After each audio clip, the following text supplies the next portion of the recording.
The first time I ever did a talk to a women's institute, the topic that they asked me to speak to was how I got to be where I am today.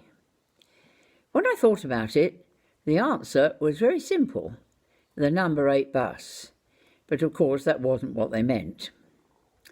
When you ask a question, you have to be very sure that you're going to get the answer that you want. On an occasion when I was invigilating an exam in my education days, I read a question on an exam paper which said, "Many light industries in the East Midlands employ ladies in a part-time capacity. Name 3 of them." I read the beginning of the young man's answer to that question. He'd put Enid, Joan and Margaret. This answer is correct because Enid is my mother and Joan and Margaret are her friends. But that's not what you want to know. And he then proceeded to write a very good essay about light industry in the East Midlands. Why do I tell you that? Because the title of this last section of Hazards of the Boards is Be Careful What You Ask For. My early excursions into playing parts in Shakespeare productions was not over auspicious. On the first occasion, I had a splendid costume, very few words, and the most beautiful back, because that's all the audience saw for most of the time. I was playing Cobweb in Midsummer Night's Dream.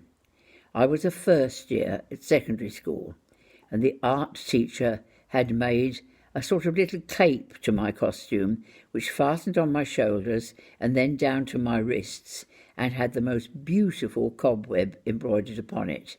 Hence, I spent most of that performance with my back to the audience. By the time I was in the second year, the school Shakespeare play was As You Like It, and my part was to be one of the pages who sings There Was a Lover and His Lass. And I had a little doublet and hose made of 1/2-inch wide stripes of white and Barbie doll pink. I also had a little aide-memoire. And my uncle, my dad's brother, found this little aide-memoire and picked it up, and he said, "What's this, Jean?" And I said, "Oh, it's my part in the school play." And with a big grin on his face, he read out, "Log on, log off, log on, log off."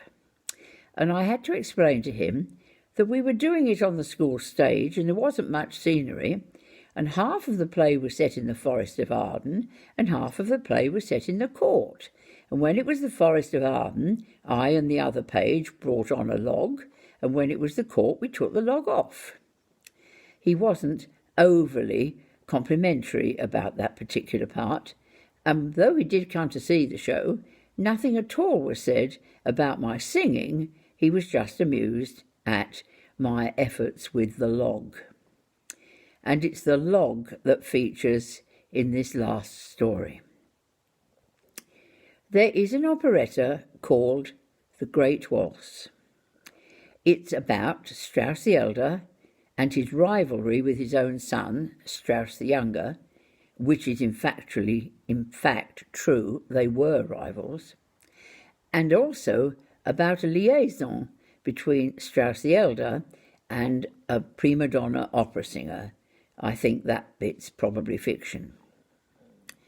There is one scene in the show where the opera singer appears in the Vienna woods, regales in a beautiful, beautiful crinoline, and sits on a log and sings to some Strauss music.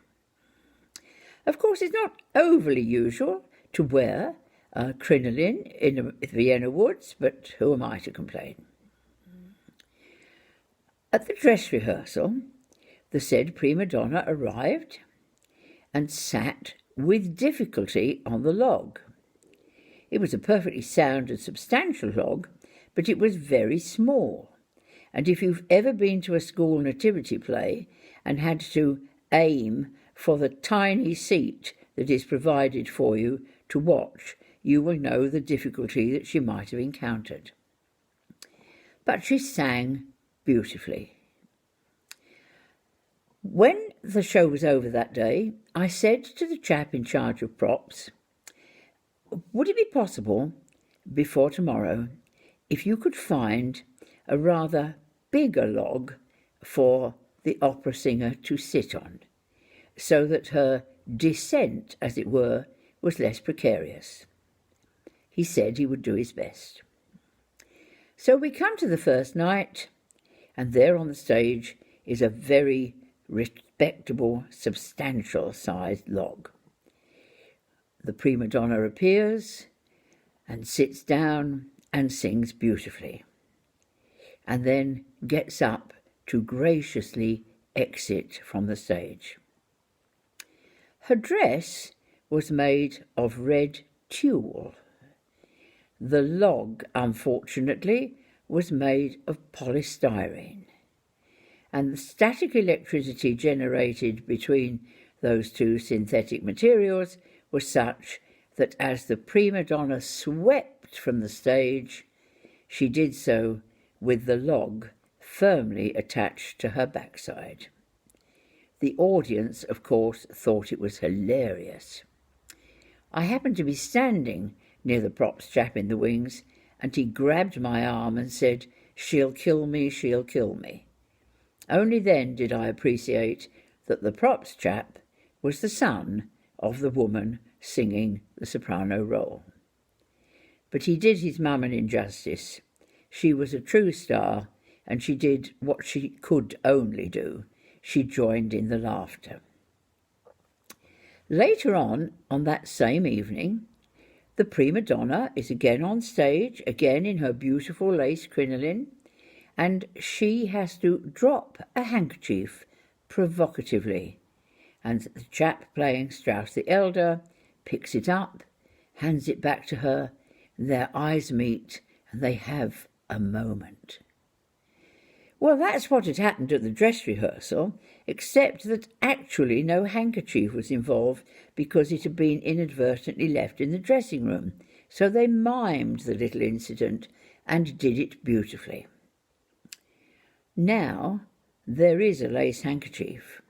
There is a crinoline, which is a very sticky-out crinoline.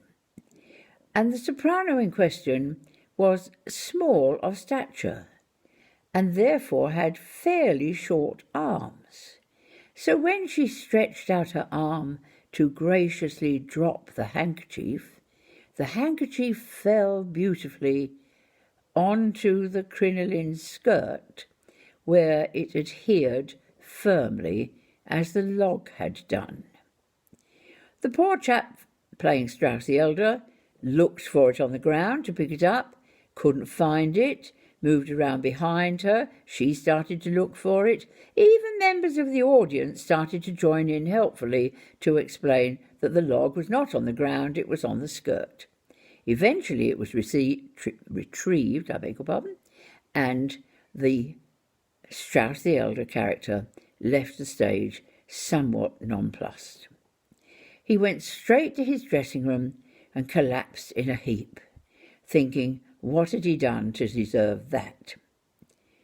He'd only been sitting in his dressing room for a few seconds when, to his horror, he heard the orchestra playing the introduction to his best song in the show. And realizing he should be on stage and not in his dressing room, he charged up the stairs and entered the stage through the first gap in the scenery that he encountered. The audience were somewhat nonplussed themselves when he entered through the ingle nook fireplace. That was not the end of that night. Everything that could have gone wrong that night did. But it was a one night only going wrong, because by the next night all of those things had been sorted out. And they all occurred because I simply said, could I please have a log?